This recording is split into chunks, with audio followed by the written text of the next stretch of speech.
The new broadcast did not hijack screens with a threat. It arrived like a court order delivered to the entire galaxy. News anchors froze mid-sentence, music streams died, and ship nav displays paused in deep space. A clean white seal appeared, sharp and modern, with 12 small stars around it. Under the seal. One line translated itself everywhere. Attendance required. The Concord of 12 will restore law. On worlds still rebuilding from Omega's shock, people stopped breathing for a second. Markets went quiet. Dock crews lowered tools. Even pirates listening on stolen channels leaned closer, because this was not council propaganda. All the council was ash. This was something new, wearing the mask of peace. Dend. The galaxy had learned to fear masks. The camera opened on a chamber that looked nothing like the old council hall. No dark stone, no ancient thrones. This place was bright steel and glass, built to feel fair. Seats were arranged in a circle, equal height, equal distance, equal light. The design screamed justice, but the air carried the same old hunger, control, obedience, and fear of the species that broke the last system. 12 leaders sat in the circle, each from a major power block, each chosen for stability. Their faces were calm, but their eyes kept sliding to the empty 13th seat placed at the center. That seat was human-sized. Not a throne, not a cage. A neutral chair with neutral restraints resting neatly on the armrests, like polite teeth. A Talvash clerk began reading charges in a voice trained for public memory. Unauthorized collapse of lawful galactic authority, weaponized infrastructure disruption, collective punishment through trade paralysis, unlicensed quantum enforcement, extrajudicial targeting of state assets. The words were smooth, legal, and heavy. As the list grew, it formed a story the Concord wanted the galaxy to believe. Humanity is a violent accident that must be contained. On the feed, old Omega footage played without context. Dark stations, fleets drifting, borders dissolving. The Concord did not show the child camps, the forged trial records, the vanished witnesses. They showed only the moment the old empire fell, because fear is easier to sell than truth. Around the galaxy, citizens listened with tight throats and remembered the day their sky went silent. Then the Concord's speaker stood, a Thaxian, with polished scales and a voice engineered to sound patient. Humanity insists it acts as guardian, he said. But guardians answered a law. Yes.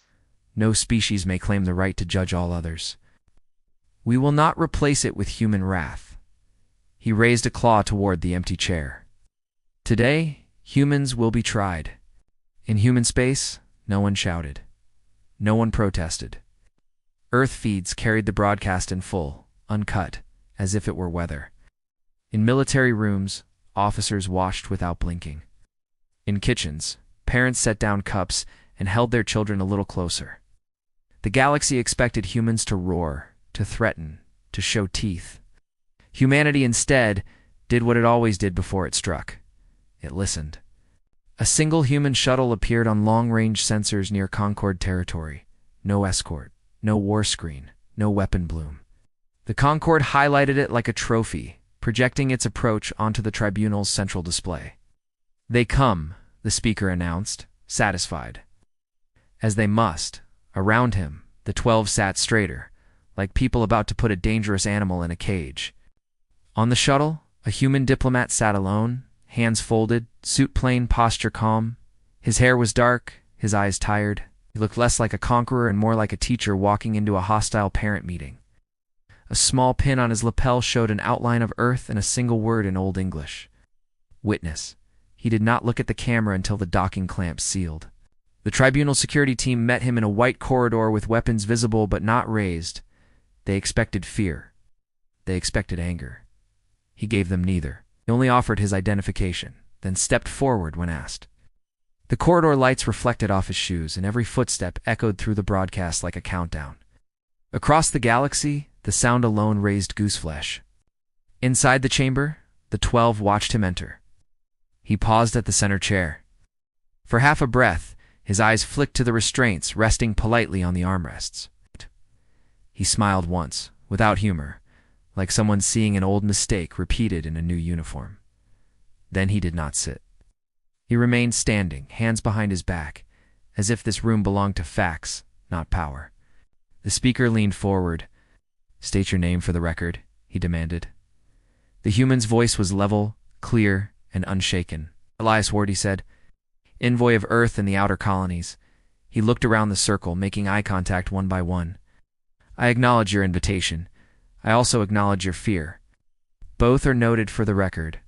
Murmurs spread. The Concord speaker hardened his voice. "This is not an invitation. This is a summons." Elias nodded, slow and respectful. "Understood," he said. "Humanity will participate, but not as the accused." The chamber chilled. The translator hesitated, as if it could not believe the grammar. The 12 shifted in their seats, and a few hands moved subtly toward hidden panic buttons. The speaker snapped, "You will sit." Elias glanced at the chair again and answered softly. "No." The word landed like a door locking. "If you need a human to sit in restraints to feel safe," he continued, "then the galaxy has learned nothing. The last system tried the same theater. It ended the same way it always ends when truth is gagged." One of the 12, a vexed jurist with bright eyes, raised a placating hand. "Envoy Ward," she said, "this tribunal is lawful. We are here to prevent another Omega." Elias turned to her, voice still calm. "Then start with prevention," he replied. "Not punishment, not revenge, not a show. Prevention requires evidence, context, and courage. If you want law, we will give you law." He placed a small black disc on the floor. It was the size of a coin, plain, unmarked. Tribunal scanners lit it up, but the readings came back as noise, like trying to weigh a shadow. The security chief stepped forward, weapon half raised. Elias did not flinch. "This is a public archive key," he said. "It opens the parts your founders buried." The speaker's jaw tightened. "We have no interest in human propaganda." Elias's eyes sharpened, not with rage, but with precision. "Then you shouldn't fear it," he said. "Propaganda needs darkness. Evidence does not." He tapped the disc once with his shoe. The tribunal's central display flashed, then filled with a new seal, not Earth's, not the Concord's, a neutral marker labeled simply, "Recorded Reality." The first file was not a battle. It was a ledger. Names, dates, transfers, signatures. A chain of custody for juvenile detainees routed through cultural correction facilities under old council authority. The screen zoomed in on a few lines. Species names the galaxy respected. Offices people voted for. The Concord chamber went still because the lie was not breaking gently. It was cracking like ice under weight. The speaker barked, "This tribunal does not accept unauthorized data injection." Elias nodded. "It's authorized," he said. By every parent who buried a child and was told it was law, the display shifted to a second file. A map of black sites hidden in treaty zones, signed off as sanctuaries. Elias did not raise his voice. He did not need to. The truth carried its own volume. A third file played sound only at first. Children crying in different languages. A guard laughing. A door closing. The camera feed appeared a moment later, shaky and real. The kind of ugly footage no government shows unless forced. The tribunal's clean white walls felt suddenly too bright, like an operating room where the patient is the lie itself. Across the galaxy, viewers leaned away from their screens like heat had touched them. Some species recognized the uniforms in the footage. Some recognized the building layouts. Some recognized the voices. The Concord speaker rose halfway, then stopped, trapped by the fact that billions were watching.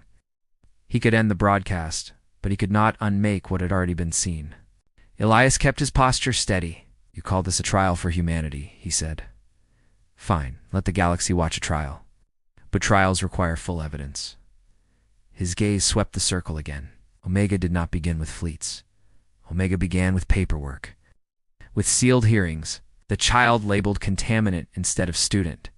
With adults choosing reputation over mercy. A Talvash member slammed a palm on the desk. "You are here to answer for destabilizing the galaxy." Elias turned to him with a teacher's patience. "And you are here to explain why your founders used council corridors the council no longer owns," he said. "Why your stability coalition kept council black files intact. Why your first act was not reform, but a cage built for a human body." The security chief finally moved, signaling drones to surround Elias. The drones hovered close, weapons ports opening like metal flowers. Elias did not step back. He only lifted 2 fingers, a small human gesture that meant wait. On the central display, a countdown appeared, not large, not dramatic. Just a small line in the corner. Archive mirror, 99% broadcast complete. The 12 froze. They understood at once. Even if they killed him, even if they cut the feed, the files had already spread into 1 million private caches. The proof was loose in the galaxy now, like seeds in wind. This was human warfare without blood. Information released at the exact moment it could not be recaptured. The speaker's voice dropped, almost pleading. "What do you want?" Elias answered with simple clarity. "A real court," he said. "A court that cannot execute children in silence. A court that cannot bury mistakes behind sacred words. You want to prevent another Omega? Then stop building systems that require an Omega to correct them." He finally stepped toward the center chair. Not to sit, but to stand beside it, making it look smaller. "Humans will answer to law," he said. "But not to theater, not to fear. It's not to a circle of 12 trying to become the new council with better lighting." His eyes narrowed slightly. "If you want stability, earn legitimacy. Start by prosecuting the crimes you inherited." The tribunal chamber trembled with quiet panic. Clean architecture could not hide dirty hands. The 12 looked at each other, calculating exits, alliances, scapegoats. They had planned to break humanity on live feed. Instead, humanity had turned the camera into a mirror. Outside the tribunal station, unseen by civilian telescopes, human ships did not appear in threatening formations. They appeared as distant points, steady and silent, like stars that had decided to watch back. No weapons fired, no warnings issued. Only presence, controlled and patient, the kind that says the same thing every predator understands. "We are here. We see you." Ilias's final words in the first session were not a threat. They were a promise delivered in plain English, translated cleanly into every language. "This hearing can end in 2 ways," he said. "You can make it a show and lose control of it. Or you can make it justice and keep your future. Choose." The broadcast held on his face calm, tired, unafraid, then cut to silence so heavy it felt like gravity. The tribunal feed ended, but the station did not feel quiet. It felt watched. In the white corridors, guards stood too straight, as if sound itself could be evidence. Elias Ward walked with measured steps, not rushed, not relaxed. He could feel the shift around him, like a crowd deciding whether to clap or throw stones.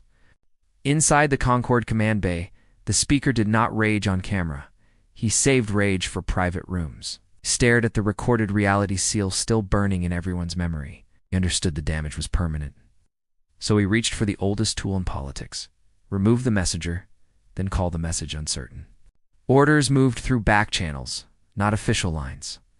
A small kill team got clearance codes that did not exist on the public ledger. Their patch was blank. No flags, no colors, no names. They were not there to win a battle.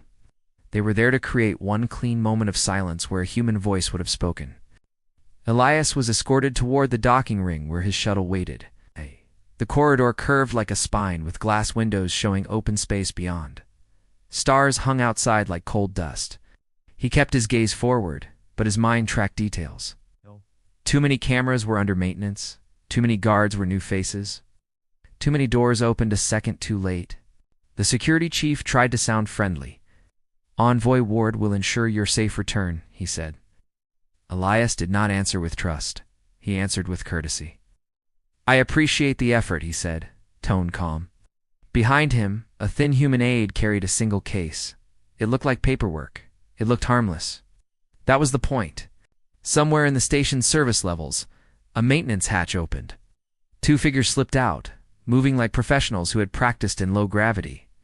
Their weapons were compact, designed for silent work. They did not need to fire in the corridor. They just needed 1 angle, 1 second, 1 clean shot before the nearest camera came back online. Elias reached the junction where the corridor widened into a docking atrium. The shuttle's airlock was visible ahead, lights steady. Few reporters waited behind a barrier, hungry for a soundbite. Concord officials wanted the galaxy to see a human leaving peacefully, as if the tribunal had worked. The reporters raised devices, A red recording light blinked. The first shot did not sound like a gun. It sounded like a sharp crack of air pressure. The bolt crossed the atrium in a straight line, aimed at Elias's throat.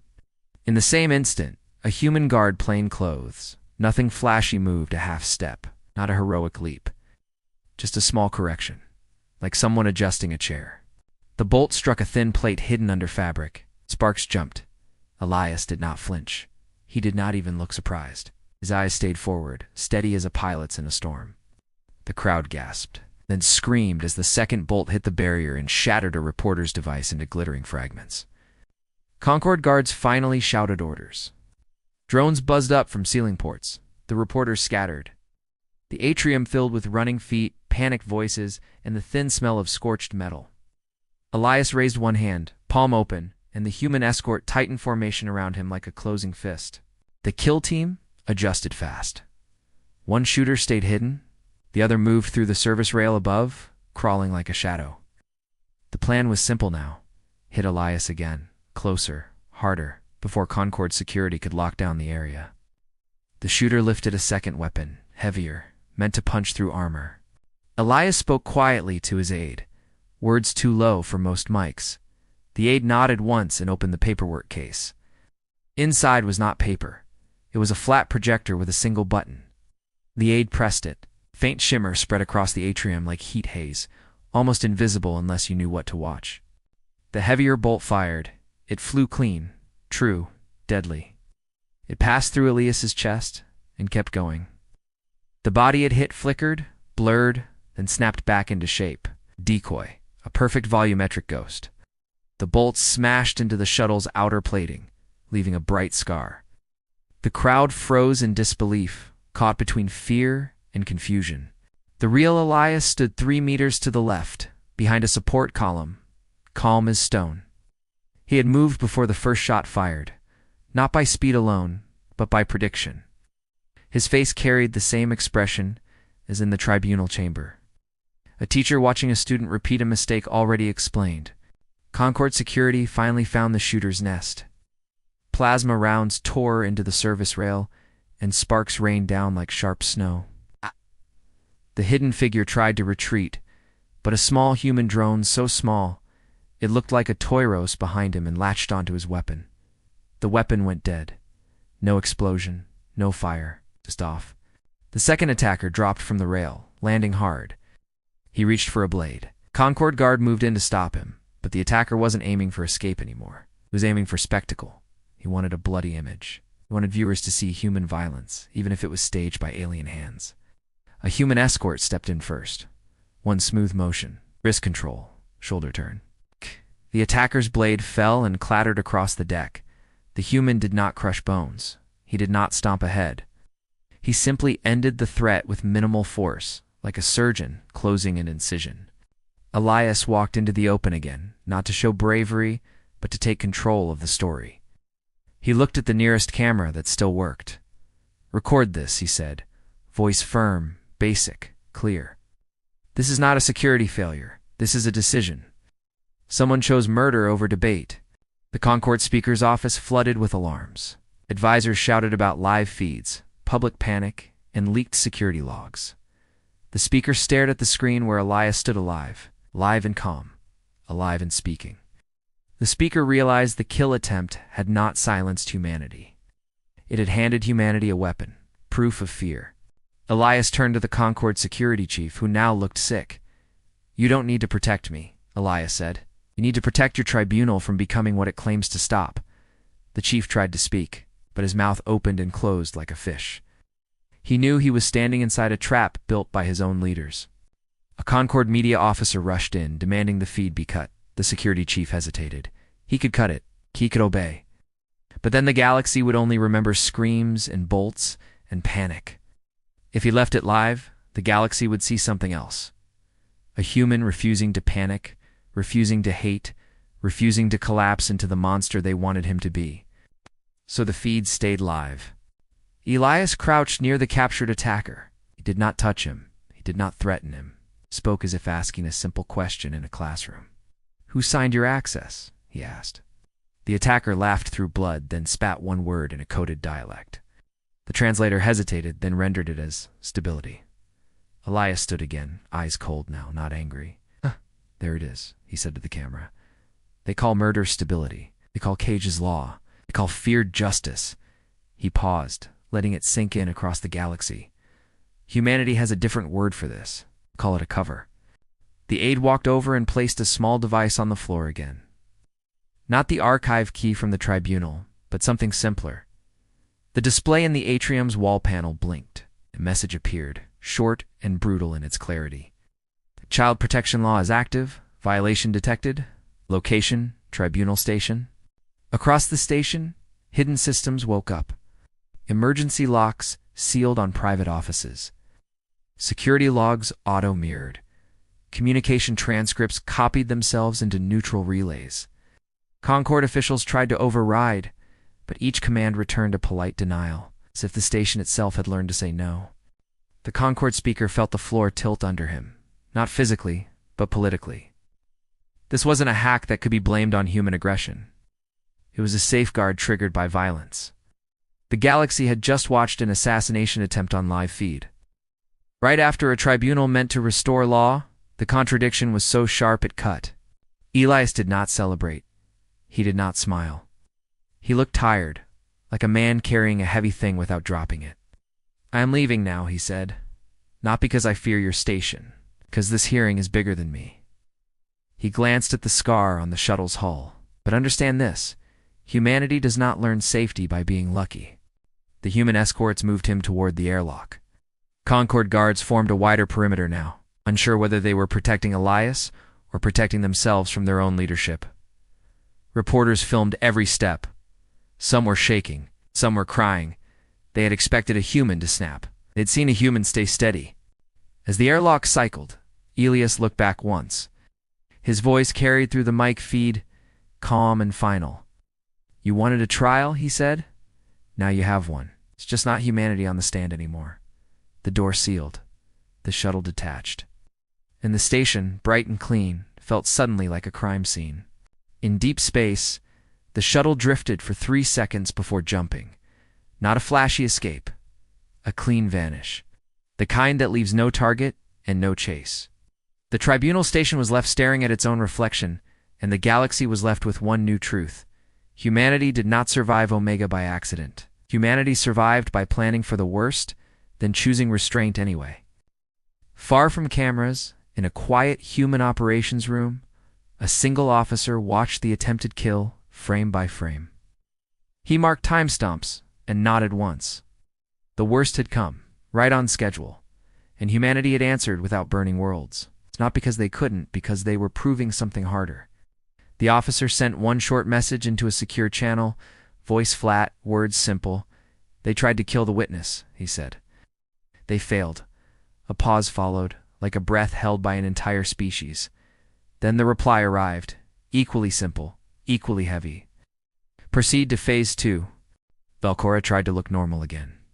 The markets reopened. The priests returned to their silver pools. Government painted fresh symbols over burned walls like new paint could erase old blood. But every Vel'Korian child looked up more often now, searching the sky for shadows that never came. Omega had ended, yet the planet still felt like it was waiting to be judged.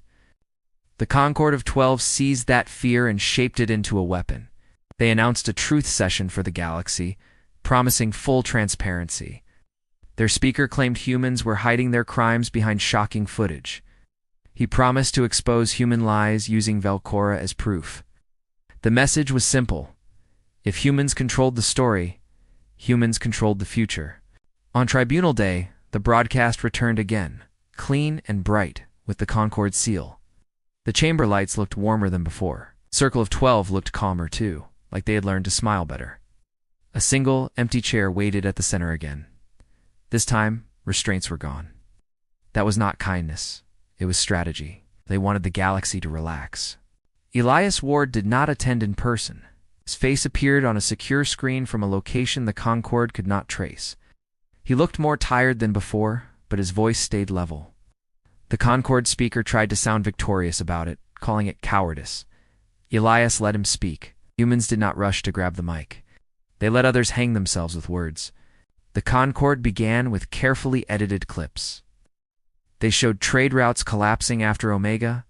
They showed ships stranded. They showed riots on worlds that lost council protection. They cut in crying civilians and blamed humanity for chaos. The speaker repeated the phrase, collective punishment, until it felt true. Around the galaxy, frightened people nodded, because fear loves a simple villain. Then Elias spoke calm as a heartbeat. "Show the missing record," he said. "Vel'Kora, juvenile detention, correction facilities. Part your coalition calls, not relevant." The speaker tightened his jaw and smiled anyway. "We will show Vel'Kora," he said, "and the galaxy will see why the old laws existed." The feed switched to Vel'Kora archives, official seals, and official timestamps. The Concord displayed footage of Lily's trial again, but this time they framed it as legal necessity. They claimed the signs were clear. They claimed the warnings were present. They claimed the judges acted with restraint. They wanted the galaxy to accept one idea. A child died because law demanded it. Elias waited for the exact second when the Concord felt safe. Then he spoke one sentence that changed the room's temperature. "If your signs were clear," he said, "why did you delete the street cameras from the path to the water?" Pause. A blink from the speaker, a ripple across the 12. It was a small question, but it hit like a crack in glass. The Concord speaker tried to pivot. "Humanity injected false evidence before," he said. "We will not accept Elias." Cut him off, polite but firm. "You already accepted false evidence," he replied. "That is why Lily died. Now you will accept the truth, because it is already public." His words did not sound angry. It made them worse. A new file opened on the broadcast, stamped with Vel'Kora's own internal audit code. It showed the street cameras active, then disabled, then active again. It showed a maintenance order signed by a mid-level official. The name was blurred at first, then the blur lifted.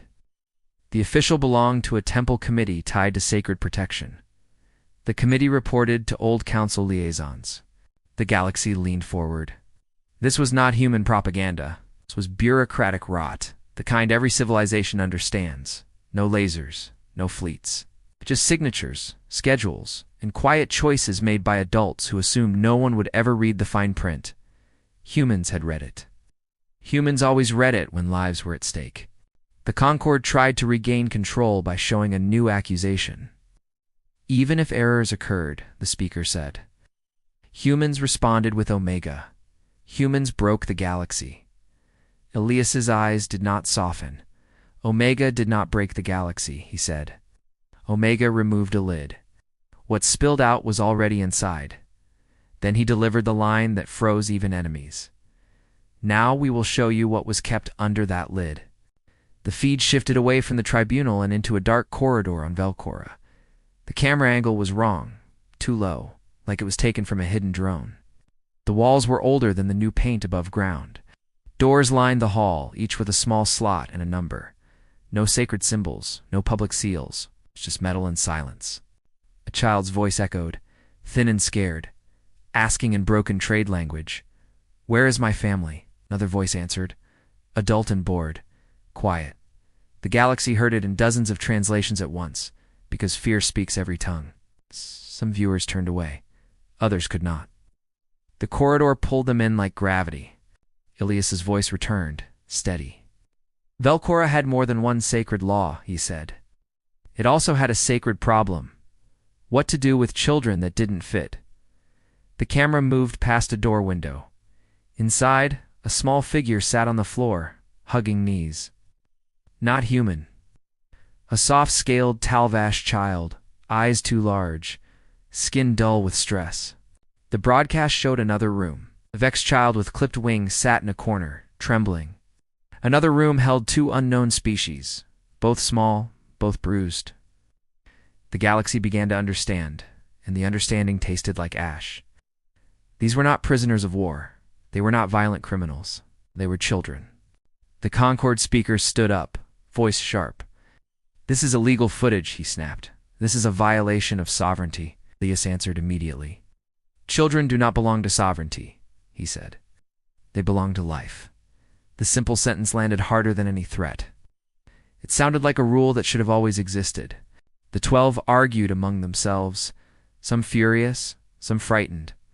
One member tried to cut the feed, but the broadcast did not end. It only flickered, then returned stronger, mirrored through private devices, public billboards, ship displays, and home screens. The galaxy had learned from Omega. Once humans released truth, it did not go back into the box. The footage continued, methodical, clinical. A document appeared beside the video, translated line by line. Cultural correction facility, purification process, behavioral restructure, words made to sound gentle. Under them were reports: sleep deprivation, isolation, forced chanting, nutrient restriction. It was cruelty disguised as tradition, packaged as law. Then the worst detail hit. The facility was not new. It had operated for centuries. The old council knew. It had approved it as local custom. The Concord's founding members had inherited the files and kept them sealed under stability. The assassination attempt on Elias was not panic. It was protection of a system that needed darkness to survive. On Vel'Kora, citizens watching the broadcast began to cry in the streets. Priests shouted denials. Officials demanded the feed stop. Parents pulled children indoors. But it was too late. The planet could not unsee its own basement. The galaxy could not unlearn what it had accepted for 3,000 years. The Concord speaker tried one last move. Humans fabricated this to justify domination, he said. They want to be your judges? Ilias's face filled the screen, calm, controlled, deadly in its honesty. We do not want your throne, he said. We want your hands off children. That's it. That's the entire demand. He paused, letting the silence work. If you want a galaxy without human judgment, he continued, build a galaxy that does not require it. Prove you can protect the innocent without being forced. His voice did not rise, because if you cannot, then someone must. Humanity has already proven it will. The broadcast showed a final image. A locked storage room inside the facility. The door opened. Inside were small bundles, each tagged with a name and a date. Clothing, toys, personal items taken from children who never went home. The tags were in multiple species scripts. Some dates were recent. Some were old enough to make historians go pale. The galaxy's anger finally found a target. It was not humans. It was the people who had called this law. It was the leaders who had smiled on camera while children cried behind metal doors. Across dozens of worlds, crowds gathered outside government buildings. Not riots for food, protests for truth. For once, the chaos had direction. In the tribunal chamber, the 12 sat trapped by their own lights. The new court they built to judge humanity now looked like a stage where the galaxy could judge them. Their faces, once calm, now showed real fear. Not fear of human ships, fear of public memory, fear that the next generation would ask, where were you when the children screamed? Elias's screen stayed steady. He did not celebrate. HFY heroes do not always smile. Sometimes they carry weight and keep walking anyway. These are the ghost children of Vel'Kora, he said, voice low. They survived long enough to be found. Many did not. The council buried them. He tried to bury them again. He leaned closer to the camera, eyes hard as winter. This is phase 2, he said. Not war. A conquest. Exposure. A pause. You tried to kill the witness. So now the witnesses are everywhere.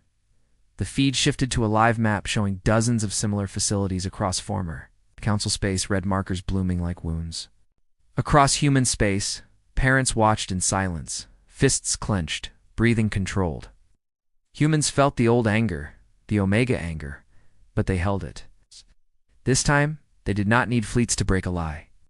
They needed cameras, files, and the stubborn human refusal to let cruelty stay hidden. Far above Vel'Kora, in quiet orbit, a small human observation craft drifted with engines off, like a patient hunter. It did not fire. It simply watched the planet react to truth. Its commander spoke a single line into a secure channel. The ghosts are awake, she said, and the galaxy is finally listening.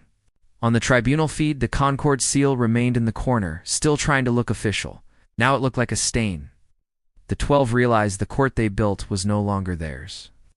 The new court belonged to whoever had the truth. Humans had brought truth like a blade clean, precise, impossible to ignore. When the broadcast finally ended, it did not feel like relief. It felt like the moment after a storm, when people step outside and see what's broken. The galaxy had wanted stability. Humans had delivered something scarier and better: accountability. And the Concord of 12, for the first time, understood they were not facing human rage. They were facing human persistence. The Concord did not panic in public, planned in private. After the Vel'Kora files went viral, the 12 stopped talking about law and started talking about containment. Their advisors didn't ask how to refute human proof. They asked how to blind the galaxy so proof could not spread again. In their minds, truth was not dangerous. Humans were. On the tribunal station, the speaker held a closed meeting with only the most loyal. The doors sealed. The walls turned opaque. No recorders, no translators. Just fear and ambition breathing the same air. He pointed at a hala of the human monitoring network, the one built to detect executions. "This is the leash," he said. "Cut it." The Concord named the operation with a polite word: reset. It sounded clean, like fixing a machine. But the real plan was violent. They would hit the quantum relays with a pulse that would scramble synchronized tracking across thousands of systems. No alerts, no evidence, no warnings. After that, they could rebuild their own court in darkness and call it stability again. Engineers on a hidden shipyard began assembling a device too ugly for ceremony.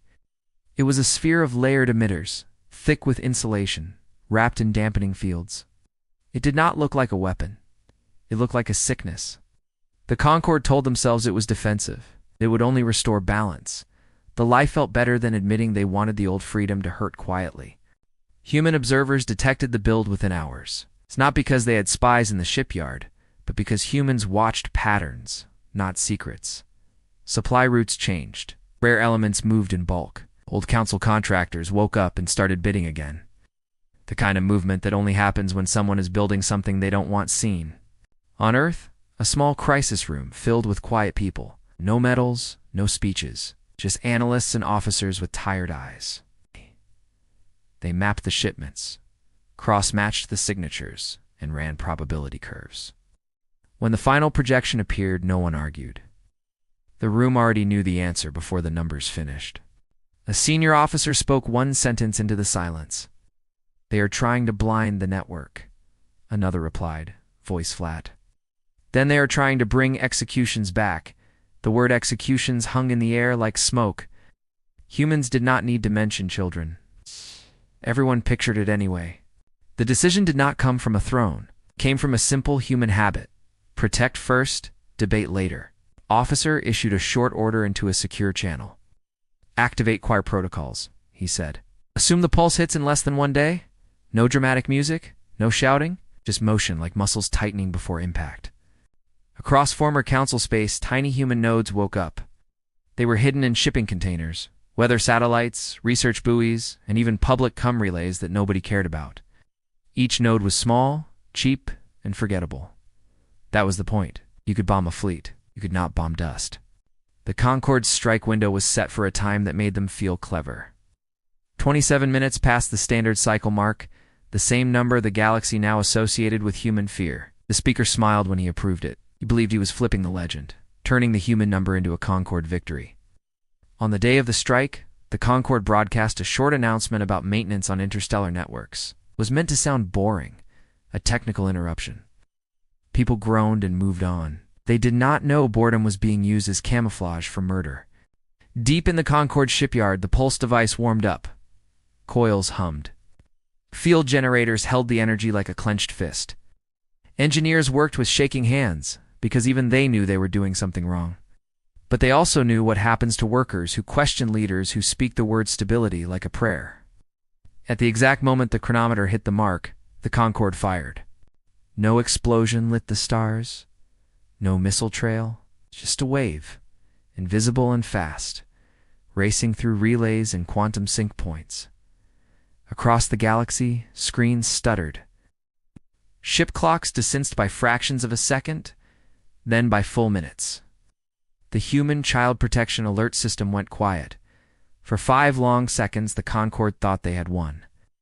Then the choir answered. It was not a counterpulse. It was not a weapon. It was redundancy revealed. Thousands of small nodes began relaying time-stomp beacons, restitching the broken rhythm like hands tying a torn rope. The galaxy's systems stopped drifting. Navigation stabilized, feeds returned. And on every restored channel, a single message appeared in plain language. Attempted blackout detected. Source traced. The Concord speaker stared at his screen as if it had bitten him. Impossible, he whispered. His advisors spoke fast, overlapping, promising overrides and denials. But the data was already flowing, mirrored through civilian caches, academic networks, and pirate repeaters. The pulse hadn't blinded the galaxy, but had lit up a map of the Concord's guilt. The Concord tried a second move, desperate and sharp. They launched a fleet to seize the nearest choir nodes by force. Fast ships, stealth-coated, armed for boarding. They expected human warships to appear and start another Omega. They prepared propaganda lines about human aggression and defending sovereignty. But humans did not send a fleet. Humans sent receipts. A live broadcast cut into the restored network, but it was not forced with threats. It was labeled public record. It opened with Concord internal orders, signed and time-stamped. It showed the pulse device being approved, showed the maintenance announcement draft, showed the kill list of journalists and auditors selected for silencing after the blackout. The galaxy watched those documents scroll like a confession. On the tribunal station, guards began to refuse orders. Not loudly, not heroically, they simply slowed down. They checked logs twice. They asked for written confirmation. They looked at their commanders differently. The Concord's power depended on obedience without thought, and now thought had entered the room like poison. Still, the Concord fleet continued toward the nodes. They needed a victory image. They needed to show they could still act. Their ships cut through jump points, toward a neutral science platform where a major choir relay was hidden inside civilian equipment. They arrived to find the platform waiting. Not with guns aimed outward, but with docking lights on, doors open, and a single message on the approach screen. Proceed. You are being recorded. The Concord captain hesitated. He had expected a trap with explosives. This felt worse. This felt like walking into a courtroom you didn't control. Boarding teams entered the platform corridors. Their boots clicked on clean floors. Cameras tracked them from every angle. The platform staff, mostly non-humans, stood aside with hands raised, terrified. The Concord teams advanced toward the server bay where the choir node should be. The bay was empty, or it looked empty. Then the lights shifted, and the air shimmered. The walls themselves displayed layered projections, a map of Concord atrocities, one after another, pinned to dates and signatures. It was an ambush made of truth. Concord team leader raised his weapon at the nearest projector as if shooting it would erase what it showed. A calm voice filled the room, human, female, not shouted, not pleading. This is not a battlefield, the voice said. This is evidence. The team leader spun, trying to find the speaker. There was no visible person, only speakers in the ceiling, and a steady tone that sounded like a nurse giving instructions during a crisis. The voice continued. Your pulse was meant to create darkness. Darkness is where children disappear. A pause. So now we will create light. The walls brightened, showing the Concord's Pulse shipyard in live feed. Not a recording. Live. Drones hovered inside the facility, transmitting in real time, exposing workers, officers, and the device itself. The Concord captain, back on his ship, watched the feed and felt his stomach drop. Humans had penetrated his most protected site without a single gunshot. The captain understood the pattern. Humans weren't fighting fleets. They were removing the Concord's ability to lie. Then the 27-minute echo hit again. Across Concord space, exactly 27 minutes after the pulse fired, a synchronized cascade began. Concord command relays lost access codes, not hacked, revoked. Their own encrypted keys invalidated as if the system no longer recognized them as legitimate users. Their fleets could still fly, but could not receive unified orders. Their propaganda channels could still speak, but their words were now automatically tagged with public counter-evidence. The Concord speaker screamed at technicians to fix it. He couldn't. Every attempt triggered another mirror dump into the public net. The more they fought the leak, the more it spread. It was like trying to punch water. The galaxy reacted in waves. First fear, then anger, then something rarer, unity. Worlds that never agreed on anything began sharing the same demand. Open your courts. Open your prisons. Open your files. 1,000 governments realized the same truth at the same time. If the Concord succeeded, they would all return to the old darkness. In the middle of the storm, Elias Ward's face appeared again. Not triumphant, not smug, just steady. Humanity did not strike first, he said. We documented first. He let the sentence sit. The Concord tried to blind the galaxy. The galaxy has a right to see. And now it does. He did not threaten extermination. He did not mention Omega. That restraint was its own kind of terror. Showed the Concord that humanity could burn them down, but chose a cleaner punishment. Exposure that would last longer than smoke. On the tribunal station, the 12 gathered in emergency session. Their lights looked colder now. Their circle looked smaller. The speaker demanded loyalty. Some members avoided his eyes. One quietly asked a question no one dared ask aloud before.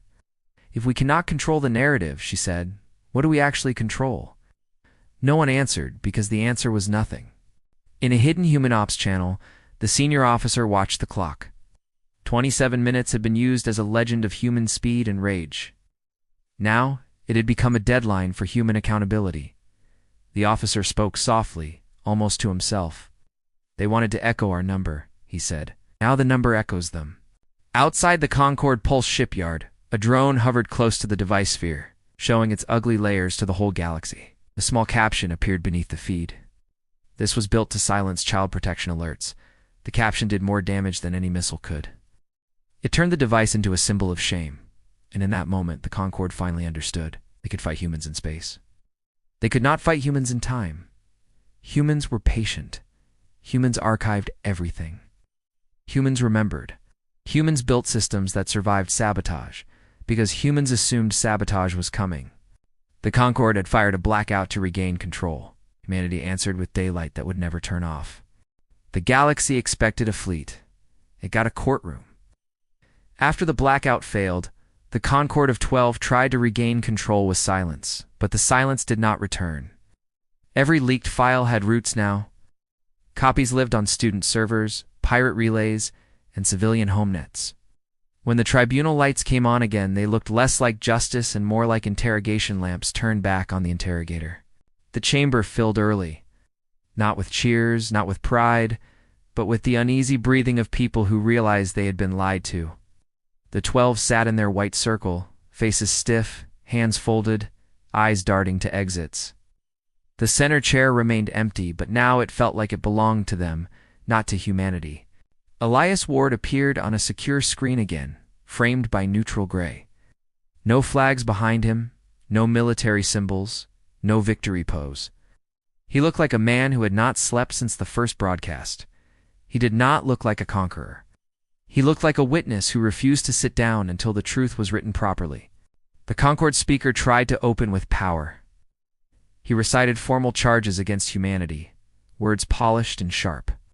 But the words sounded hollow now, because the whole galaxy had watched the Concord attempt murder, then attempt darkness. Each charge landed, and then died in the air like a match in rain. A Talvash member of the 12 finally spoke, voice thin.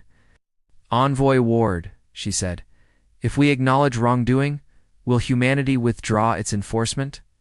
The question was not legal. It was fear asking for a leash to be removed. Elias did not smile. We already withdrew, he said. We did not take your worlds. We took your excuses. A new figure entered the chamber, not human. A Vel'Korian archivist in plain robes, holding a sealed data slate with shaking hands. He had not been invited by the Concord. He had requested access through a public petition, and the galaxy had demanded it be granted. The Concord could no longer deny crowds without proving the crowd's right. The archivist placed the slate on the central table. These are the original Vel'Kora juvenile files, he said, voice cracked, unedited, unsealed, names intact. The 12 watched, trapped by their own promise of transparency. If they rejected it, they confessed. If they accepted it, they burned. The Concord speaker rose fast. This tribunal is not for, he began, but the room cut him off with noise, not applause, but the harsh sound of officials and guards speaking over each other. The speaker sat down again, forced by the reality that he no longer controlled the room's oxygen. The slate activated. A list rolled across every screen in the chamber, and across the galaxy. Children's names, species, ages, transfer dates, correction outcome. Some lines ended with one word, disposed. It was clean language for dirty things. Across distant worlds, parents stared at the list and stopped blinking. Elias did not attack the Concord with hate. He attacked with structure. A court must answer 3 questions, he said. What happened? Who ordered it? What changes stop it forever? His voice stayed simple. Not speeches, not ceremonies. Answers. The galaxy, exhausted by politics, leaned toward that simplicity, like water toward gravity. One by one, the 12 were forced to face the records that carried their signatures. Their budgets, their inherited protections. Some protested innocence, some claimed ignorance. But humans had a cruel talent for archives. Elias presented routing logs, funding trails, meeting minutes, and sealed memos marked stability. Every defense collapsed into the same truth. They knew enough to stop it and chose not to. The first resignation happened live. A vexed jurist stood up, removed her seal pin, and placed it on the floor. She did not beg forgiveness. She did not blame others. She only said, "I will not sit in a circle built on children's silence." Then she walked out with steady steps. Across the galaxy, millions replayed that moment because it felt like the start of something real. The Concord speaker tried to hold the line. "We were preventing chaos," he insisted. "We were restoring order," Elias replied with a soft voice that carried like steel. "Order that requires hidden cages is not order," he said. "It's fear wearing a uniform." The speaker's jaw clenched because he had no clean answer to that. The verdict did not come from a gavel. It came from the galaxy itself. Regional assemblies, planetary councils, and trade blocs issued the same demand within the same hour. The Concord leadership must be removed. The facilities opened and an independent justice framework created with full public oversight. For the first time, the galaxy agreed on something without a council forcing it. Humans did not declare themselves rulers. They refused the crown again, publicly, so no one could pretend otherwise. Elias announced a simple plan, a neutral, open court protocol that any species could run. Audited by multiple rivals at once, so no single power could bury evidence. The system was ugly by design because it assumed corruption would try to breathe. Then came the hardest moment. The tribunal demanded to know what humanity would do to the Concord speaker and the remaining loyal members. Many viewers expected executions. Omega had taught them humans could end governments in days. Fear wanted blood because blood feels like closure. Elias did not give them blood. He gave them exposure and removal. The speaker and several top Concord officials were stripped of authority, placed under public custody, and confined under transparent conditions with open monitoring. No secret prisons, no hidden trials. Every legal step broadcast, every piece of evidence visible, every appeal logged. Humanity forced the galaxy to practice what it preached. Some worlds called it mercy. Others called it humiliation. Humans called it prevention. A human court officer said it best in one flat line caught on mic. "Dead men can't testify. Living men can." It was cold, practical, and deeply human. When the final custody order was signed, a small update pinged across the monitoring network. The child protection law remained active, but its control keys were now distributed among multiple species, including ones that hated humans. Humanity did not cling to power. Humanity built a system that could survive, even if humans vanished tomorrow. That choice stunned the galaxy more than Omega ever had. In Vel'Kora's capital, citizens gathered near the sacred pools, not for ritual, but for apology. Priests stood before cameras and admitted what had been hidden. Parents held signs in plain trade language. Never again. For the first time since Lily's death, Vel'Kora did not feel like it was waiting for punishment. It felt like it was finally facing itself. Far away on Earth, a quiet memorial park received a new visitor. Not Sarah Chen, not a war hero. A tired rescue worker, retired, placed a small plaque beside an older stone. The plaque carried no politics, just a name of an alien child saved from a correction facility during the raids that followed the leaks. The worker touched the plaque once, then stepped back like leaving a promise. Humanity did not celebrate.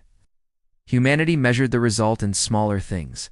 Doors opened, children returned, files unsealed, and courts forced to look at what they had done. Humans had broken an empire once. This time, they broke the habit that built empire's silence.